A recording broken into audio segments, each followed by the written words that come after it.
तो हम लोग लास्ट ट्रिपल ईयर में पढ़ लिया था, उसमें हम लोग का एक यूनिट खत्म हो गया था। उसमें हमने क्या पढ़ लिया था, इंट्रोडक्शन पढ़ लिया था मटेरियल्स की, कंडक्टर क्या होता है, सेमीकंडक्टर क्या होता है और इंसुलेटर क्या होता है।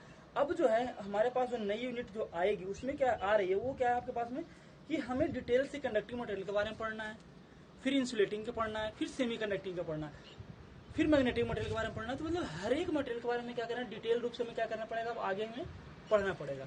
ठीक है ना। तो हम लोग यूनिट सेकेंड स्टार्ट करते हैं। इसका नेम है कंडक्टिंग मटेरियल। कंडक्टिंग मटेरियल ये यूनिट का नेम ही है।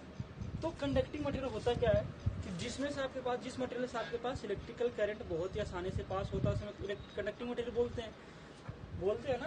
तो उसके बाद जो आता है बात हमारे पास में, जो कंडक्टिंग मटेरियल होता है उसके अंदर हम लोग क्या पढ़ा था कि रेजिस्टेंस बहुत ही कम होता है, कनेक्टिविटी इसकी क्या होती है, ज्यादा होती है। ये सब चीज हम लोग क्या कर लिए थे, पढ़ लिए थे। और हमारे पास हमें पता था कि कंडक्टिंग मटेरियल में रेजिस्टेंस कितना होता है, 10⁻⁸ से लेकर के आपके पास 10⁻12 ओम के बीच में आपके पास रह सकता है।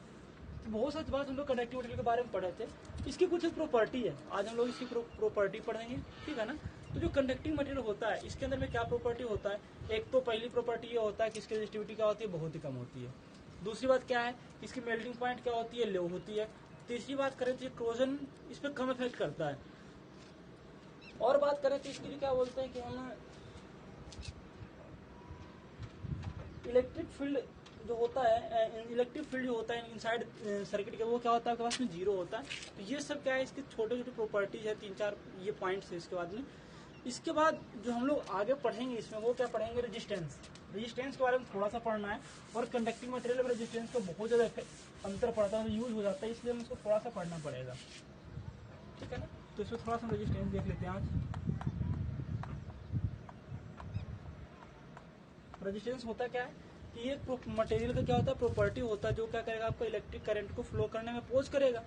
ठीक है ना। हम लोग जानते भी थे कि रेजिस्टेंस क्या होता है कि जो आपके पास इलेक्ट्रिक करंट क्या करेगा, फ्लो करने में अपोज करता है।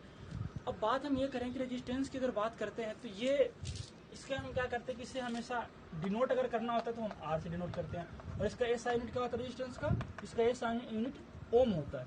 रेजिस्टेंस का आपके पास में एसआई यूनिट क्या होता है, ओम होता है। और अगर हम इसका सिंबल की बात करें तो इस प्रकार का सिंबल डालते हैं रेजिस्टेंस के लिए, ये इसका सिंबल होता है। और एक ना रेजिस्टेंस में इस प्रकार का सिंबल कर दिया जाता है, ये जो सिंबल इसके ऊपर क्रॉस कट मार दिया जाता है। तो इसका कहने मतलब क्या होता है, वेरिएबल रेजिस्टेंस है।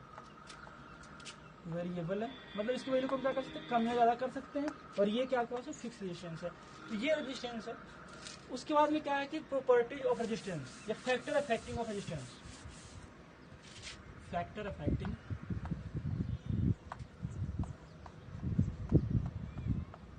Of resistance. तो देखो, जो फैक्टर इफेक्टिव रेजिस्टेंस की बात करें तो इसको जो फैक्टर इफेक्ट करता है रेजिस्टेंस को, 2-3 चीजें, length, area of cross section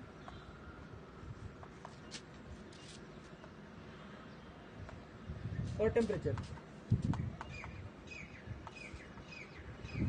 ये 3 फैक्टर क्या करता है, इसको इफेक्ट करता है। तो जैसे अगर हम लेंथ की बात करते हैं तो किसी भी चीज में अगर आप लेंथ बढ़ाते जाओगे तो उसकी रेजिस्टिविटी क्या होगी, आपकी बढ़ेगी। मतलब जितना लंबा आप वायर का यूज करोगे, जितना लंबा लेंथ आप बढ़ाते जाओगे, उतनी इसकी क्या होगी, रेजिस्टिविटी आपकी बढ़ती चली जाएगी। और एरिया ऑफ क्रॉस सेक्शन क्या होता है, इनवर्सली प्रोपोर्शनल होता है। मतलब जब एरिया ऑफ क्रॉस सेक्शन घटाओगे तो रेजिस्टिविटी क्या होगी, आपकी बढ़ेगी। और अगर बढ़ाओगे तो उसकी रेजिस्टिविटी क्या होगी, आपकी घट जाएगी। मतलब एल जो है डायरेक्टली प्रोपोर्शनल टू आर, और एरिया ऑफ क्रॉस सेक्शन क्या होता है, इनवर्सली प्रोपोर्शनल टू आर। और तीसरा क्या है, टेम्परेचर। टेम्परेचर भी है, वो क्या है, डायरेक्टली प्रोपोर्शनल टू आर। इसका मतलब कहने का मतलब क्या है कि जैसे आपका टेम्परेचर बढ़ता जाएगा, आपका रेजिस्टेंस वो क्या होगा, आपका बढ़ता चला जाएगा।